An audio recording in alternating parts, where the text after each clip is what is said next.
Welcome back to Presidential English. In Lesson 2, we saw Obama's careful and structured style. In Lesson 1, we explored Trump's short, punchy delivery. Today, in Lesson 3, we are looking at something he often does, making very strong claims and giving big praise, especially about himself.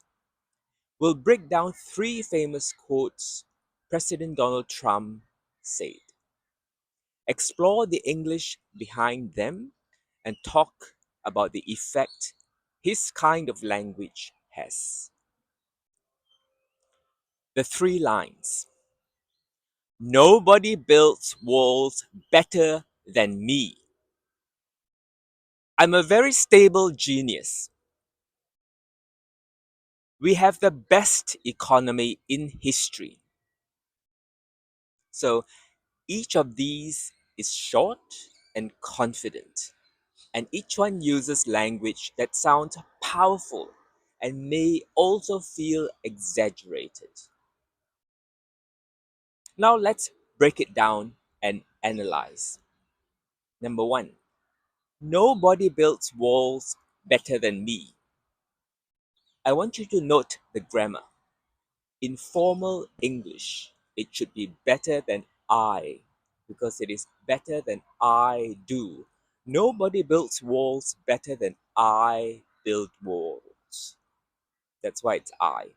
But in casual, everyday speech, better than me is much more common. It's a mistake, but it's okay. So, an important point here for you, learners of English, don't worry. Even native speakers don't always use correct grammar, especially when speaking informally.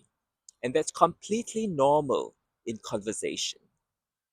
So, the meaning of his quote, so the meaning of what he said is no one is better than me at building walls. So the sentence is short, personal, and competitive. No one is better than me. No one is better than I. It grabs attention quickly. Compare it with Obama, President Obama. He might say, we have improved border security more than any other government. That version is longer, more formal, and based on comparisons of data. The next short sentence: I'm a very stable genius. Stable means emotionally calm and steady. Genius, you know what that means someone is extremely intelligent. So it's not a normal collocation, meaning these two words, stable, genius, don't go together. The more common phrases that go together would be something like musical genius, scientific genius, or creative genius, something describing what kind of genius they are. Why does this stable genius sound unusual? Most people don't describe themselves as stable. Are you stable? Because it sounds defensive. It means that you might be not stable. So you have to say, I am stable. I'm a stable genius. So combining stable and genius creates a strong and unusual form of self praise to call yourself a genius.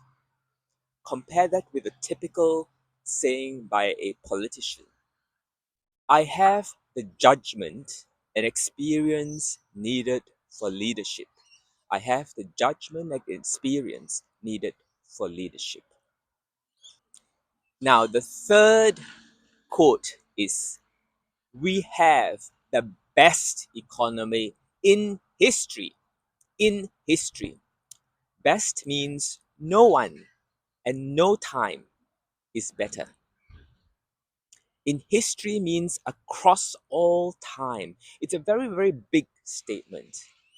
So the effect of this speech is very powerful, but it's also exaggerated. The natural idiom in English, we call this is blowing your own trumpet. So praising yourself loudly and sometimes too much. Compare with this. A more careful version might be our economy is doing very well right now. That's not so exaggerated. So here the language lesson is making big claims. In English, people often use strong praise to sound confident. This is the best pizza in town. Nobody works harder than I do. I work very hard. Nobody works harder than I. Our team is the greatest. The greatest. These kinds of sentences can be powerful, but when they sound too big, they may feel like an exaggeration, like someone is blowing their own trumpet. It is important to know when this style helps and when it might hurt your message. The takeaway from this lesson: short, strong sentences are easy to remember. Very positive words make your message sound bold and confident, but exaggeration can make some listeners stop trusting you. Leaders like Obama often use more careful, data based language. That's a different kind of strength. Donald Trump uses these short, strong sentences. Often sounds very exaggerated. Let's try this. Think of something you do well and say it with strong praise. For example, I make the best coffee in the whole office.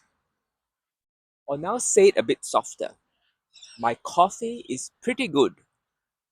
Can you feel the difference in tone? So there are two styles, one standard, one exaggerated. It might fit your situation. It might fit your situation. It depends.